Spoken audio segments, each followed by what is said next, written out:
সাংস্কৃতিক অঙ্গনে নক্ষত্রপতন। পৃথিবীর মায়া ছেড়ে পরবাসে পাড়ি জমালেন ছোট পর্দার জনপ্রিয় টেলি তারকা রিস্তা লাবণী সীমানা। মাত্র ৩৯ বছরের ইতি টেনে সকলকে কাঁদিয়ে চলে গেলেন এই অভিনেত্রী। ২০২৪ সালের ৪ জুন সকাল ৬টায় মৃত্যুবরণ করেন এই অভিনেত্রী। তো চলুন জেনে নেই অভিনেত্রী রিস্তা লাবণী সীমানার জীবনী ও মৃত্যু সম্পর্কে বিস্তারিত। মূলত একজন মডেল ও টিভি অভিনেত্রী হলেন রিস্তা লাবণী সীমানা। কাজ করেছেন বাংলা চলচ্চিত্রেও। ক্যারিয়ারের সাফল্যের মাত্রা শুরু হয় বাংলা চলচ্চিত্র দারুচিনিতে অভিনয়ের মধ্য দিয়ে। যদিও পূর্বে টেলিভিশন ধারাবাহিকে নিয়মিতভাবে দেখা যায় এই অভিনেত্রীকে।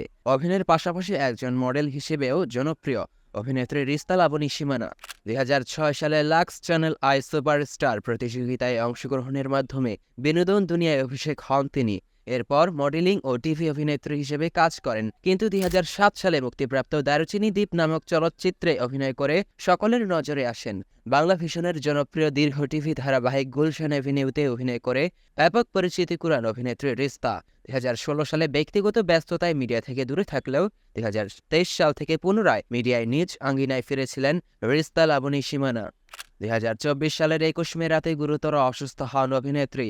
রাতেই তাকে হাসপাতালে নিয়ে যাওয়া হয়। হাসপাতাল সূত্রে খবর, স্ট্রোক করে মস্তিষ্কে রক্তক্ষরণ হয় তার।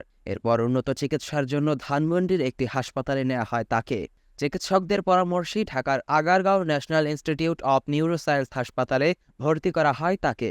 সেখানে ২৫ মে ২০২৪-এ অস্ত্রোপচার করা হয় অভিনেত্রী সীমানাকে। শারীরিক অবস্থার অবনতি হলে নেওয়া হয় বঙ্গবন্ধু শেখ মুজিব মেডিকেল বিশ্ববিদ্যালয়ে। ২০২৪ সালের ২৯ মে এখানে লাইফ সাপোর্টে ছিলেন অভিনেত্রী। দীর্ঘদিনের চিকিৎসা শেষে অবশেষে ২০২৪ সালের ৪ জুন রাজধানীর এই হাসপাতালে চিকিৎসাধীন অবস্থায় মারা যান রিস্তা লাবণী সীমানা।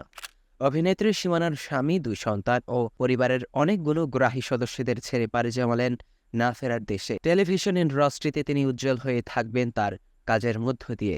দেশ বিদেশের টেলিভিশন তারকাদের তথ্যবহুল ভিডিও নিয়মিত পেতে স্কিলফের সাথে থাকুন। আর অবশ্যই সবার আগে আমাদের সব ভিডিও দেখতে স্কিলফি চ্যানেলটি এখনই সাবস্ক্রাইব করুন এবং পাশে থাকা বেল আইকনটিতে ক্লিক করতে ভুলবেন না।